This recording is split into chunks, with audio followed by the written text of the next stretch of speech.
Вот я сегодня хочу остановиться на недержании мочи, которое связано с чиханием.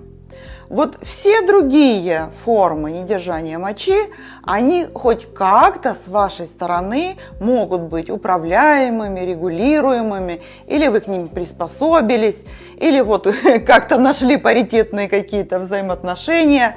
А что это за нарушение? Это нарушение различного рода.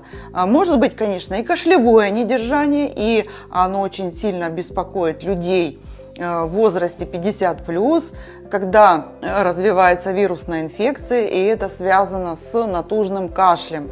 И действительно сложно справляться с такой ситуацией.